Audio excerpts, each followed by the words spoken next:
How to stop being passive and stand up for yourself. This video comes from a place of love. I'm looking out for you. I'm not trying to put you down or call you out. Have standards in advance. Sometimes men, you guys are wonderful. You're so loving, you're accepting, but sometimes you take it a little too far. It's okay for you to have expectations out of your relationships.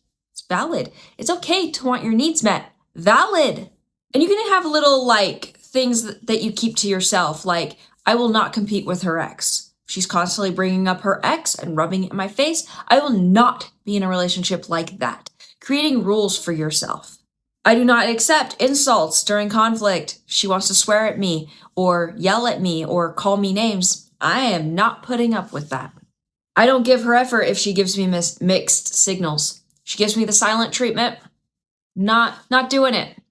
I'll pretend she's fine until she learns how to put on her big girl pants and speak up. I will not try to prove my worth to someone who's not reciprocating. So having little rules for yourself like that helps you be more assertive. Because once that woman that you're on a date with, or this can be any relationship, like workplace, whatever, but that person is not treating you right, and that doesn't align with your expectations and standards, of course, keep it reasonable. You can't expect them to be a certain way that's impossible.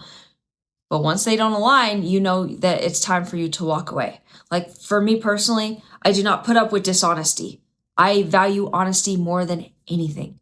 So even if it's something really bad, I expect people to be upfront and honest. Even if it's scary, even if it's really ugly, you gotta tell me. And I will respect and do my best to understand whatever the situation is, but I need that honesty there. I do not keep people in my life who are dishonest to me.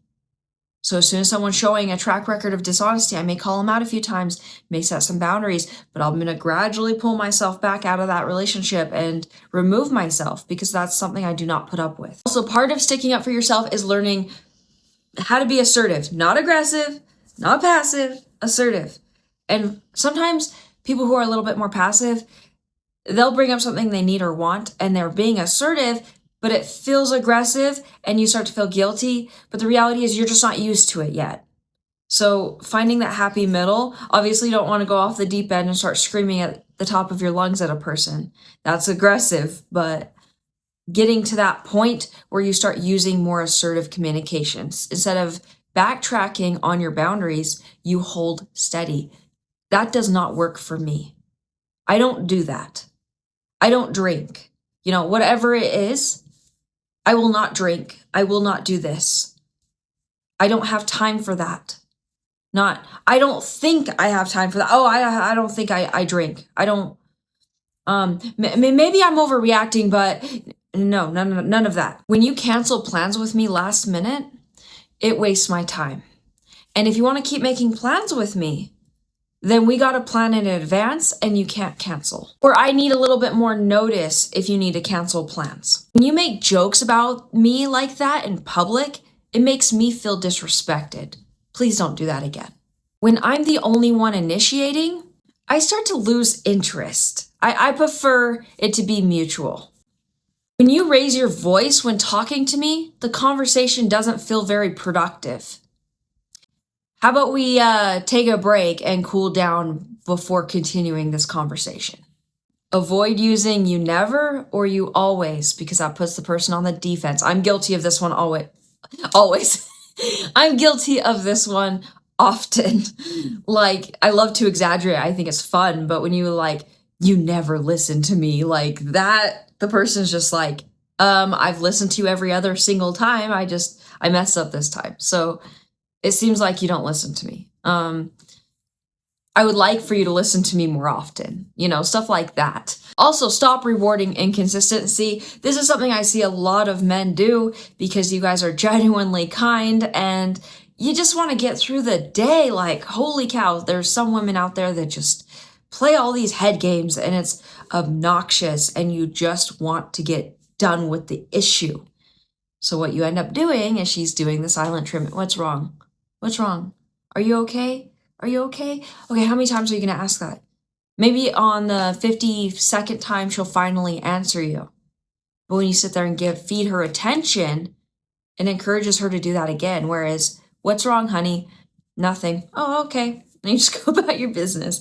I know a lot of women are like, don't say that, because they love it when they, when a man sits there and begs them, and that's not like, grow up. That's immature to do that. So just, if you need to speak up, speak up. Also, when women pull away, let them go. When they ghost, let them go. Stop rewarding inconsistent behavior. Reward the behavior you want to see. She texts you first and you like that, respond to her. Don't play head games. But if she ghosts you as inconsistent, then don't reward that. Next, this one's time consuming, but build a life that makes your boundaries easier. If you are a lonely man and you don't have a lot of friends, a lot of us are in that situation. But it makes you weaker, because when you're talking to someone amazing and you enjoy talking to them, you're more likely to cave and do things you normally wouldn't because you're lonely.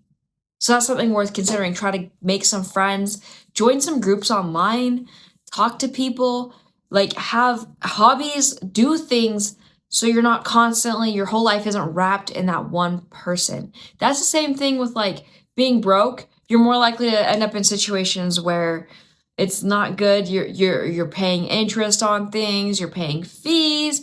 That's why, building an emergency fund can help with something like that. I know that's off topic, but in general, if you create a life that feels scarce in a way, you're more likely to be a little bit more desperate in those specific areas.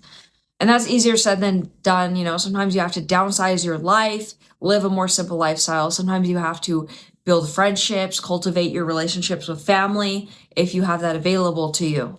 So you're not clinging on to this other woman that might treat you like crap. And also, I've noticed the more reasonable boundaries that you have, the quality of the women you are more likely to date also goes up. You will find those more loyal women who will respect you, who will treat you much better than some of the, I don't know what to call them, the bottom feeder women that treat you like garbage or try to use you for your money. You deserve better than that.